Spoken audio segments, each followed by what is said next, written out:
السلام علیکم۔ آج انشاءاللہ سیدنا ابراہیم علیہ السلام کی جو پوری زندگی ہے اس کو ہم ڈسکس کریں گے کہ کیسے اللہ تعالیٰ نے ان کو چنا، کیسے انہوں نے ہر امتحان میں 100 میں سے 100 نمبر لیے، کیسے اللہ تعالیٰ نے ان کو آزمایا اور ہر قربانی دینے پہ وہ راضی ہوئے۔ انشاءاللہ پورا ان کا جو ہے ان کی زندگی پوری دیکھیں گے۔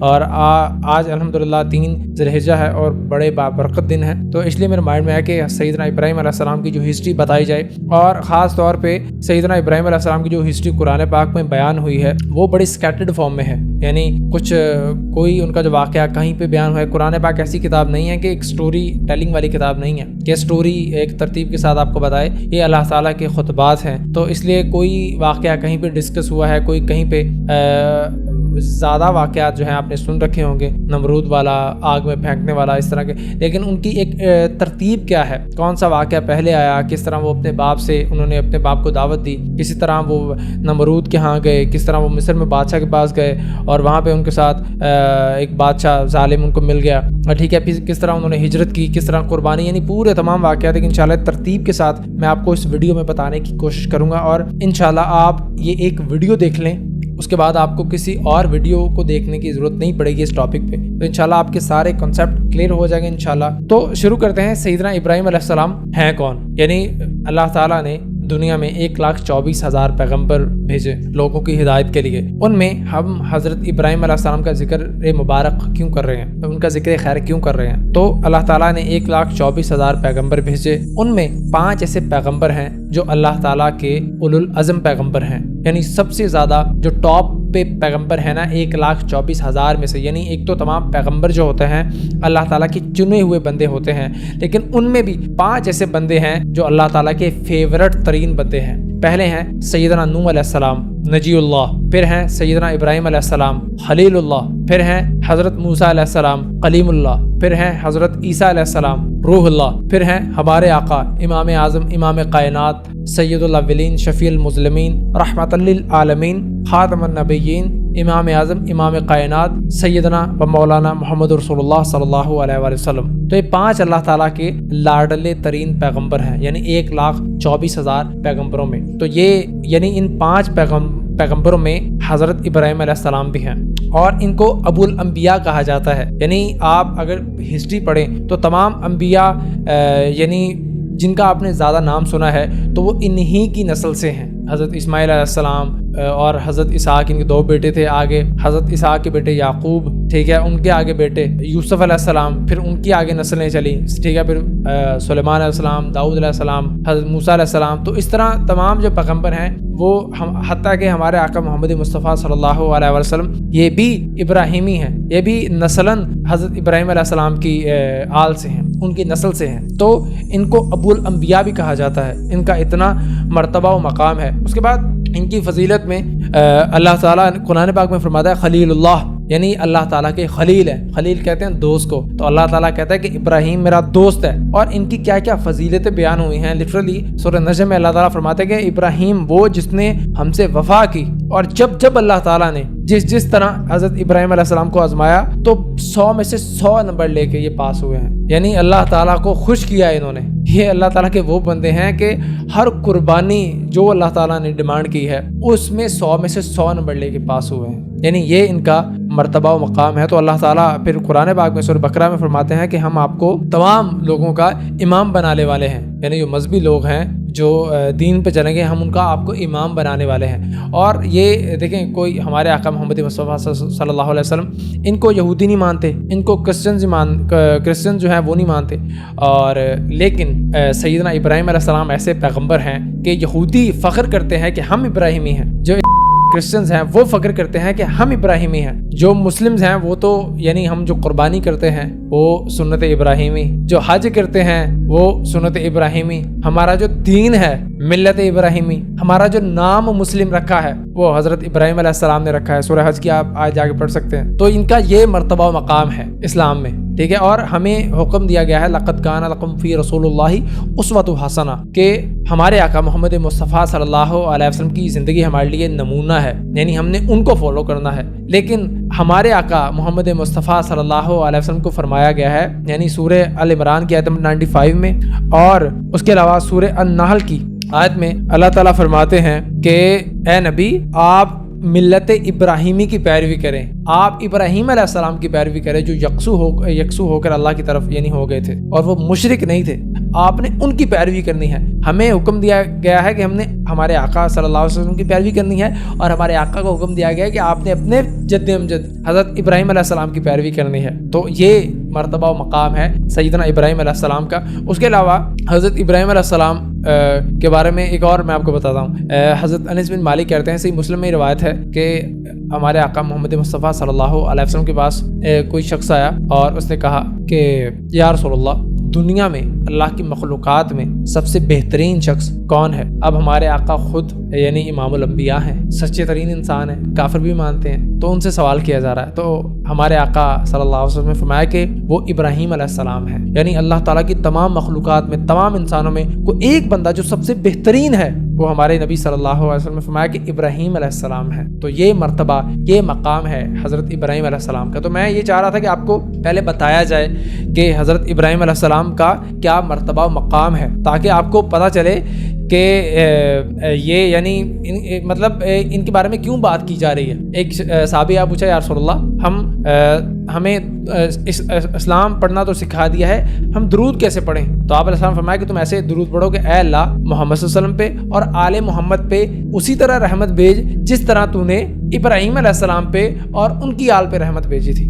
درود شریف نہیں ہم پڑھتے، ہماری نماز مکمل نہیں ہوتی جب تک ہم حضرت ابراہیم علیہ السلام پہ درود نہ بھیج لیں۔ اللہم صلی علی محمد وعلی آل محمد کما صلیت علی ابراہیم وعلی آل ابراہیم انک حمید مجید، اللہم بارک علی محمد وعلی آل محمد کما بارکت علی ابراہیم وعلی آل ابراہیم انک حمید مجید۔ تو حضرت ابراہیم علیہ السلام پہ اور ان کی آل پہ ہم درود پڑھیں گے تو ہماری نماز مکمل ہوگی۔ تو یہ ان کا مرتبہ، یہ ان کا مقام ہے، ٹھیک ہے۔ ابھی انشاءاللہ ان کی پراپر ہسٹری شروع کرتے ہیں۔ سیدنا ابراہیم علیہ السلام کا جو یعنی وہ ان کی پیدائش ہے، وہ حضرت عیسیٰ علیہ السلام سے 2200 سال پہلے ان کی جو ہے پیدائش ہوئی تھی، ٹھیک ہے۔ اور یہ عراق میں ہوئی تھی۔ عراق کا ایک علاقہ تھا، اس کا نام تھا اور، وہاں پہ ان کی ولادت مبارک ہوئی تھی اور شہر میں۔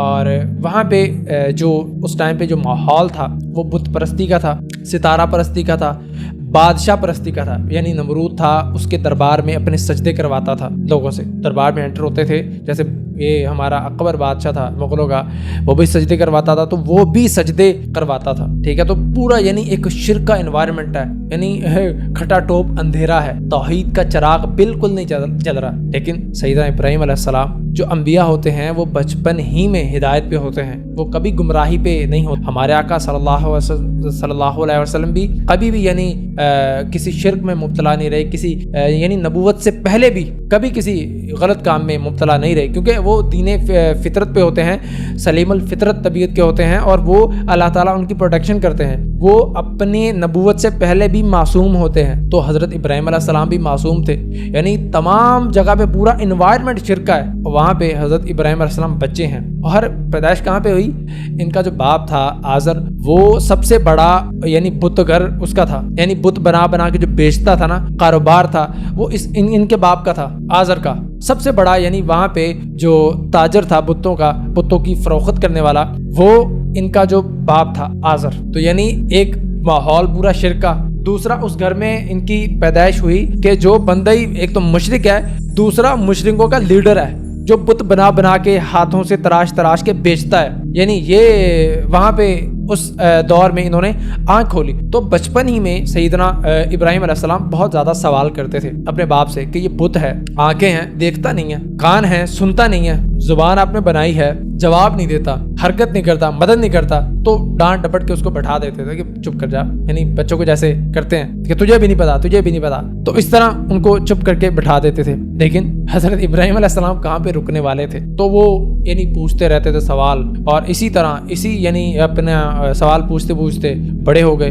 اور جب بڑے ہوئے تو اللہ تعالیٰ نے ان کو نبوت سے نوازا، ان کو علم و حکمت دیا۔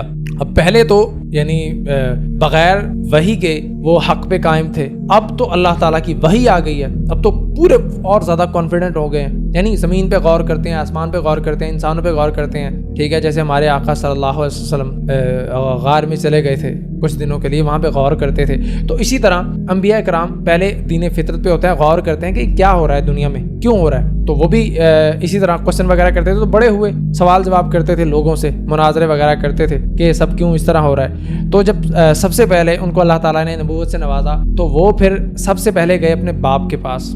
چیریٹی بگنز ایٹ ہوم، سب سے پہلے دعوت کا کام اپنے گھر سے شروع کیا کہ اپنے باپ کو جو ہے حکم دعوت یعنی ان کو پیش کریں. تو بڑے زبردست قرآن پاک میں سورہ مریم میں آیات ہیں، یعنی بڑے پیار بڑے محبت والے انداز میں وہ یعنی اپنے باپ کو دعوت دیتے ہیں کہ ابا جان، یہ سورہ مریم کی آیت نمبر 42 ہے، فرماتے ہیں کہ ابا جان آپ کیوں ان چیزوں کی عبادت کرتے ہیں جو نہ سنتی ہیں نہ دیکھتی ہیں اور نہ آپ کا کوئی کام بنا سکتی ہیں. سوال کر دیا کیوں کرتے ہیں. پھر ابا جان میرے پاس ایک ایسا علم آیا ہے جو آپ کے پاس نہیں ہے، یعنی وہ کسی علم کی تھوڑی پیروی کر رہے تھے. قرآن پاک میں آتا ہے کہ وہ کہتے ہیں کہ ہم ان سے پوچھا گیا کہ آپ کیوں ان کی عبادت کرتے ہو، کہتے تھے ہمارے ابا بھی کرتے تھے، ہمارے دادا بھی کرتے تھے، تو ہم اس لیے اس کی اپنے بتوں کی عبادت کرتے ہیں. ابراہیم علیہ السلام کہتے ہیں کہ آپ کے پاس علم نہیں ہے، میرے پاس علم آیا ہے جو آپ کے پاس نہیں ہے، آپ میرے پیچھے چلیں، میں آپ کو سیدھا راستہ دکھاؤں گا. پھر آگے فرماتے ہیں آیت نمبر 44 میں ابا جان آپ شیطان کی بندگی نہ کریں، شیطان تو رحمان کا نافرمان ہے. یعنی جو بت پرستی کرتے ہیں، بابا پرستی کرتے ہیں، تو وہ شیطان کی پیروی کرتے ہیں. تو ابراہیم علیہ السلام نے کہا کہ آپ ان کی پیروی نہ کریں، یہ تو اللہ کا نافرمان ہے شیطان، آپ اس کی پیروی کر رہے ہیں. پھر فرماتا ہے کہ ابا جان مجھے ڈر ہے، یعنی یہ دعوت تبلیغ صاحب کرنے کے بعد پھر اپنا ایک درد رکھا اپنے ابو کے سامنے کہ ابا جان مجھے ڈر ہے کہ کہیں آپ رحمان کے عذاب میں مبتلا نہ ہو جائیں. یعنی مجھے ڈر لگتا ہے کہ آپ کی جو حرکتیں ہیں نا، آپ جو کام کر رہے ہو نا، وہ اتنا برا ہے کہ آپ اللہ کے عذاب کے مستحق بن جاؤ گے، تو آپ نہ کریں. اور فرمایا کہ اور شیطان کے ساتھی بن کر رہ جائیں، یعنی آپ شیطان کے ساتھی بن جائیں اور اللہ کے عذاب کے مستحق بن جائیں. ابا جان مجھے ڈر ہے اس کا. یعنی کتنا پیار کتنی محبت بھرے انداز میں وہ دعوت پیش کر رہا ہے. لیکن ابا حضور یعنی جب الٹا گیڑ لگاؤ بات نہیں سمجھ آتی پھر، ٹھیک ہے. ابا جان آگے آیت میں ان کے بھی الفاظ اللہ تعالیٰ نے نقل کیے ہیں. فرماتے ہیں کہ ابراہیم کیا تم مجھے میرے معبودوں سے کیا تو ہمارے معبودوں سے پھر گیا ہے؟ اگر تو باز نہ آیا تو میں تجھے سنگسار کر دوں گا، تو بس ہمیشہ کے لیے مجھ سے الگ ہو جا. یعنی اتنے پیار سے دعوت دی، اور اس کا رویہ باپ کا یہ ہے کہ ابراہیم کیا تم میرے معبودوں سے پھر گیا ہے؟ کیا مجھے میرے معبودوں سے پھیرنا چاہتا ہے؟ نکل جا ادھر سے، تجھے سنگسار کر دوں گا. ابراہیم علیہ السلام نے کہا سلام ہے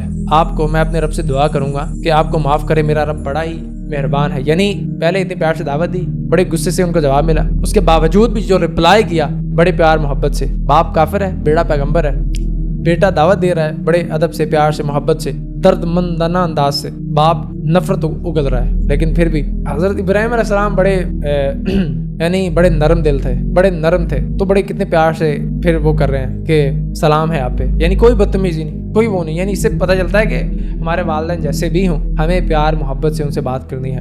دنیا کے معاملات میں ہمیں ان کے ساتھ معروف طریقے سے چلنا ہے. اگر وہ کہیں شرک کرو تو پھر تو ماننا نہیں، بات سورہ لقمان میں بھی آتا ہے، پھر نہیں بات مانی. اگر کہیں کہ زنا کرو، غلط کام کرو، کوئی بات نہیں ان کی ماننی. جب اللہ کی شریعت کو توڑنے کا کہیں، لیکن دنیاوی معاملات ہیں، پیسے چاہیے تو ان کی خدمت کریں، آپ ان کے پاؤں دبائیں، ان کے یعنی جس طرح آپ کر سکتے ہیں دنیاوی طور پہ آپ ان کی ہیلپ کریں، ان کی خدمت کریں، ٹھیک ہے. یعنی قرآن پاک میں توحید کے بعد جو سب سے زیادہ ایمفسائز جس پہ کیا گیا ہے اللہ تعالیٰ کی طرف سے، وہ ماں باپ کے حقوق پہ ہے، ٹھیک ہے. تو یعنی ان کو تو اف تک نہیں کہہ سکتے، یعنی ان کا اتنا ماں باپ کا مرتبہ مقام ہے. تو حضرت ابراہیم علیہ السلام کا جو پہلا واقعہ ہوا وہ اپنے باپ کے پاس انہوں نے جا کے دعوت دی. پھر قوم کو دعوت دیتے رہے، مناظرے کرتے رہے، قوم نہیں مانتی تھی، قوم ستاروں کو پوجتی تھی، ٹھیک ہے. اور وہاں پہ جو ہے کوئی میلہ وغیرہ لگتا تھا، یعنی ستاروں کے بارے میں لوگوں کا الگ ہی یعنی ان کے عقیدے تھے کہ یہ ستارہ زندگی دیتا ہے، یہ ستارہ رزق دیتا ہے، یہ فلاں کرتا ہے، یہ یعنی ان کے اپنے عقائد تھے. اور وہ ان کی عبادت کے لیے پراپر جاتے تھے، ان کی عبادت کے لیے پراپر خالی جگہ پہ کہیں پہ جاتے تھے اور پورا ان کی عبادت کرتے تھے، ستاروں کی، چاند کی، سورج کی. تو ابراہیم علیہ السلام نے دعوت دینے کا جو سٹائل ہے وہ یہ اختیار کیا کہ یعنی انہوں نے کہا کہ جب رات طاری ہوئی نا، یعنی ٹینٹ وغیرہ لوگ لگا بیٹھے، لوگ اپنے ستاروں کو پوچھ رہا، تو ابراہیم علیہ السلام پہنچ گئے تو قوم بڑی خوش ہوئی، یار یہ بندہ تو منکر تھا یعنی ان کے دین کا، جو ان کا باطل دین تھا، ان کے منکر تھے ابراہیم علیہ السلام. تو پہنچے، انہوں نے کہا کہ ایک تارا دیکھا اور کہا کہ یہ تارا میرا رب ہے. بڑے خوش ہوئے کہ یار یہ بندہ تو بات ہی نہیں سنتا تھا, سوال کرتا تھا, اب ایک تارے کو رب کہہ رہا, بڑی مطلب عزت دی کہ ہاں نا واقعی رب ہے, یہ رب یہی ہے. تھوڑی دیر میں وہ ڈوب گیا. یہ سورہ الانعام کی آیت نمبر 76 میں واقعہ بیان ہوا ہے. تو ڈوب گیا.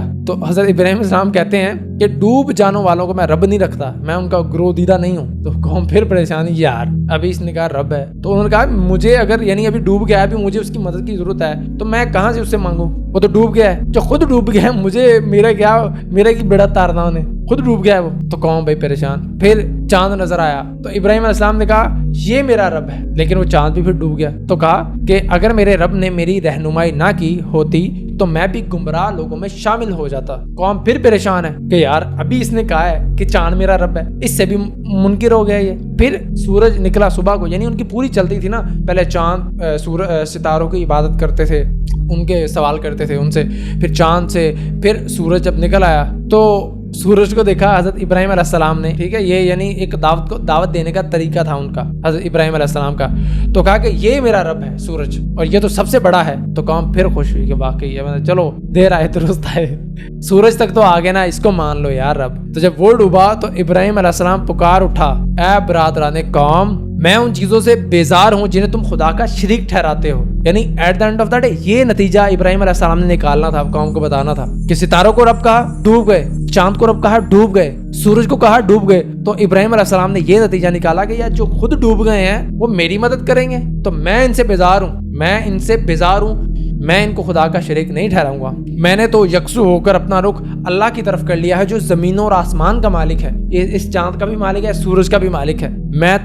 میں ہرگز شرک کرنے والے میں سے نہیں ہوں, میں شرک وغیرہ کرنے والوں میں سے تمہاری طرح نہیں بنتا. میں تو اللہ کی طرف کرتا ہوں جو ایک ہے, زمین کا بھی رب ہے اور آسمان کا بھی رب ہے, ٹھیک ہے. تو جب یہ باتیں انہوں نے کی تو قوم مجھ سے جھگڑنے لگی کہ یار یہ کیا بات ہے, اس کو بھی نہیں مانتے, کسی کو تو مانو, کسی ایک کو تو رب مانو. تو مان ہی رہے, رب ہے ہی کوئی نہیں بھائی, سارے باطل الہ کھڑے کیے تھے. تو اس کی قوم, آگے آتا ہے سورہ الانعام کی آیت نمبر 80 میں, کہ اس کی قوم اس سے جھگڑنے لگی. تو جب جھگڑنے لگی تو ابراہیم علیہ السلام غصے میں آئے اور کہا کہ کیا تم لوگ مجھ سے اللہ کے معاملے میں جھگڑتے ہو, حالانکہ اس نے مجھے رائے راست دکھا دی ہے اور میں تمہارے شریکوں سے نہیں ڈرتا. یعنی قوم نے کہنا شروع کر دیا چاند کی مار پڑے گی آپ پہ, چاند سورج آپ دیوتاؤں کی گستاخیاں کر رہے ہو, کہہ رہے ہو بابے تو شاہی کوئی نہیں, تو آپ پہ ان کی مار پڑے گی. بتوں کو آپ انکار کر رہے ہو تو بت آپ کو تباہ کر دیں گے, برباد کر دیں گے. تو اس کے جواب میں ابراہیم علیہ السلام نے کہا کہ میں تمہارے شریکوں سے نہیں ڈرتا, ہاں اگر میرا رب کچھ چاہے تو وہ ضرور ہو سکتا ہے. یعنی ابراہیم علیہ السلام کہتے تواڈے بابیاں دی کوئی اوقات نہیں, کوئی انہاں دی حیثیت نہیں,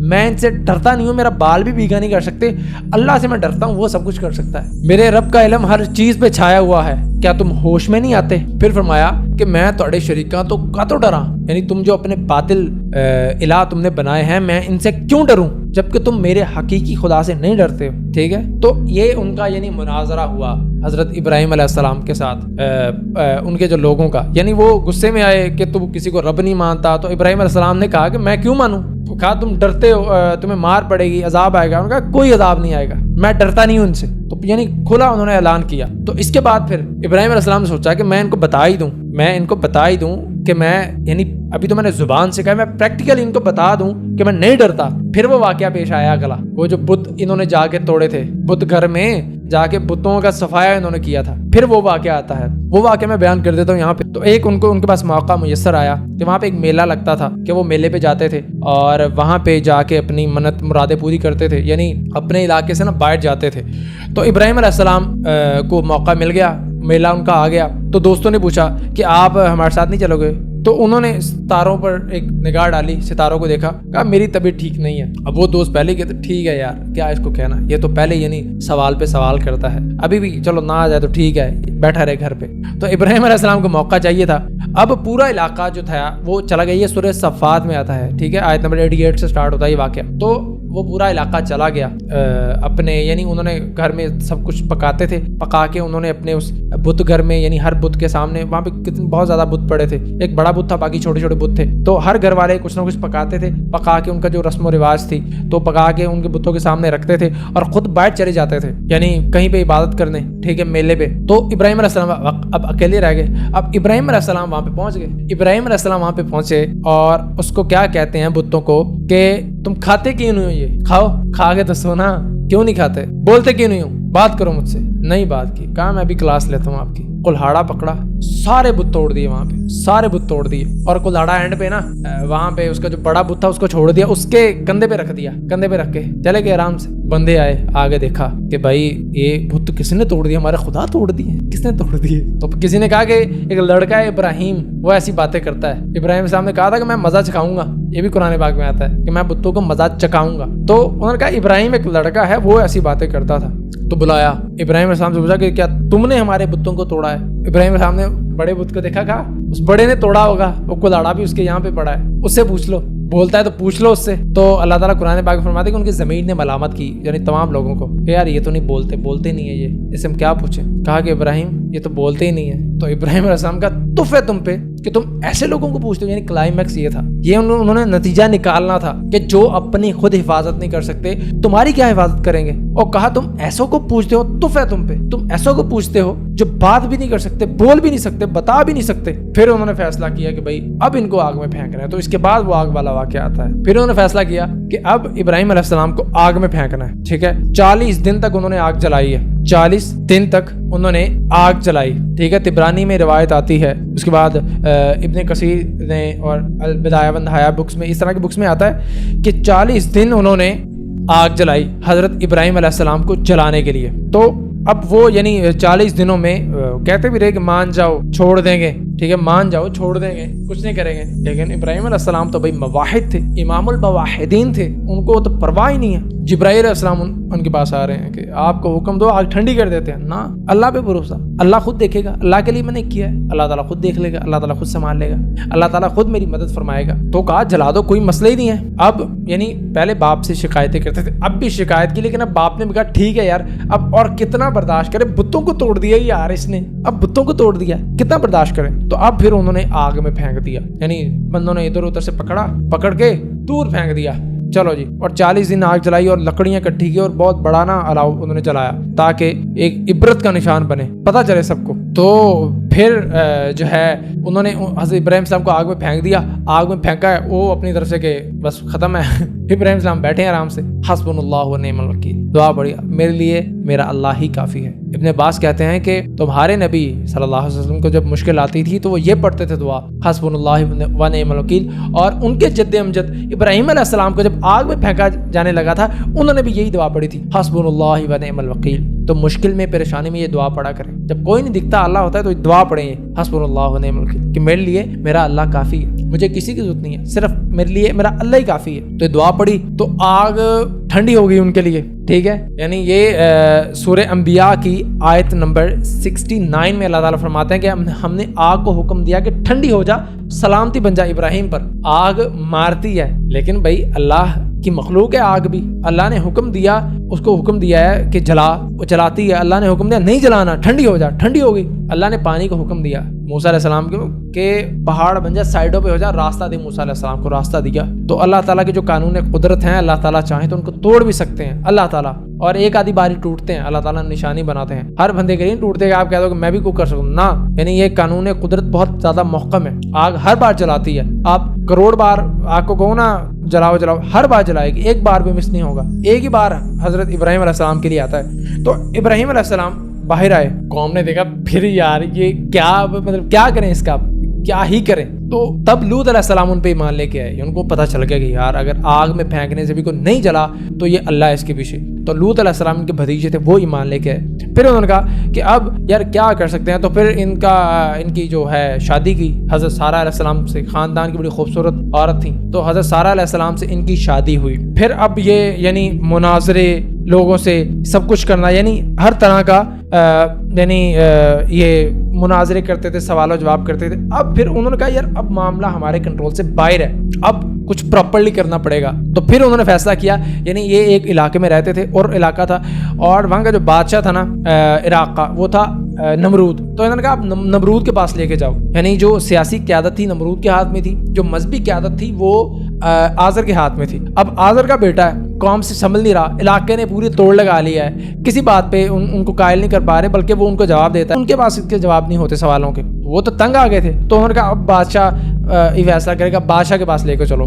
تو بادشاہ کے پاس لے کے گئے، نمرود کے پاس. ہاں جی بھائی کیا کرتے وہ قرآن پاک میں وہ واقعہ آتا ہے سورہ بقرہ کی آیت نمبر 58 میں وہ واقعہ اللہ تعالیٰ نے بیان کیا ہے. ٹھیک ہے، تو یعنی آیت نمبر 258 258 نمبر آیت ہے. اللہ تعالیٰ فرمایا کیا تم نے اس شخص کے حال پہ غور نہیں کیا جو ابراہیم سے جس نے جھگڑا کیا، ڈیبیٹ کی. تو ابراہیم علیہ السلام کے ساتھ نمرود نے جھگڑا کیا کہ کیا مسئلہ ہے. تو ابراہیم السلام کہ میں اللہ کو پوچھتا ہوں، وہ اللہ جو زندگی دیتا ہے اور جو موت دیتا ہے. تو نمرود نے کہا وہ تو میں بھی کر لوں گا. اور اسی ٹائم پہ اس نے 2 بندوں کو بلایا، 2 قیدیوں کو بلایا. ایک پر موت کا حکم نافذ ہو چکا تھا اور ایک نے بہت جلد چھوٹ جانا تھا. تو جس نے چھوٹنا تھا نمرود نے اس کو قتل کروا دیا، اور جس پہ موت کا حکم یعنی سزائے موت جس کو سنا دی گئی تھی اس کو چھوڑ دیا. نمرود نے کہا یہ دیکھو یہ تو میں نے بھی کر دیا ہے، یعنی میں بھی خدا ہوں، میں بھی زندگی دیتا ہوں، میں بھی موت دیتا ہوں. اب ابراہیم علیہ السلام بجائے اس کے ڈیبیٹ کریں، بڑے یعنی ذہین تھے اللہ تعالیٰ کی طرف سے. ابراہیم علیہ السلام چھوڑ اس کو، میرا رب وہ ہے جو مشرق سے سورج کو نکالتا ہے، تو مغرب سے نکال کے بتا. تو اللہ تعالیٰ فرماتا ہے کہ کافر ہکا بکا رہ گیا، ششدر رہ گیا، میں انہوں کی جواب دوں. یعنی قانونی قدرت کتنے محکم ہے کہ ابراہیم السلام نے ان کا سہارا لیا اور کہا کہ میرا رب وہ ہے جو مشرق سے سورج کو نکالتا ہے، تو مغرب سے نکال کے بتا. تو اپنے آپ کو رب کلیم کرتا ہے نا، کہ رب کلیم کرتا تھا نا اپنے آپ کو، بتا نکال کے. تو کافر ششدر رہ گیا، ہکا بکا رہ گیا کہ اب میں کیا کروں، اب میں کیا جواب دوں، اس کا کیا جواب ہے. تو یعنی اس کی بھی بولتی بند ہو گئی. اب باپ نے گھر سے نکال دیا ہے، باپ کی بولتی بند ہے، علاقے نے پوری ٹل لگا لی ہے، کوئی بات نہیں بن رہی، بادشاہ بھی ہکا بکا رہ گیا. اللہ تعالیٰ قرآن پاک میں سورہ بقرہ کی آیت نمبر 258 میں فرماتے ہیں ششدر رہ گیا کافر بھی وہ نمرود. اب وہاں سے بھی واپس آ گئے، وہ بھی ذلیل ہوا پورے دربار کے سامنے. جب میں کیا اس کو جواب دوں. تو پھر گھر آئے، گھر والوں کی طرف سے بھی پرابلم آ رہی ہے، لیکن بیوی کو انہوں نے قائل کر لیا تھا اپنی کو، حضرت سارہ علیہ السلام کو. ان کو انہوں نے شادی کی تھی کہ بات نہیں مان رہا علاقے والوں نے کہ شادی کر دو، تو شادی کر کے اپنی بیوی کو انہوں نے قائل کر لیا. ان کو اسلام کی دعوت دی، وہ انہوں نے اسلام قبول کر لیا. تو اب گھر والے ان کے نہیں مان رہے، یعنی ابا اس کے ابراہیم علیہ السلام کے ابا آزر وہ نہیں مان رہے، اور علاقہ ان کے خلاف ہے اور بادشاہ ان کے خلاف ہے، اور دعوت دے کے تھک گئے ہیں، بات ہی نہیں مان رہے. تو اب پھر اللہ تعالیٰ کی طرف سے آیا کہ ان کو ہجرت کرنی ہے. تو پھر انہوں نے ہجرت کی. آگے کی جو ان کی ہجرت کی زندگی ہے وہ انشاءاللہ ہم اگلی ویڈیو میں دیکھتے ہیں.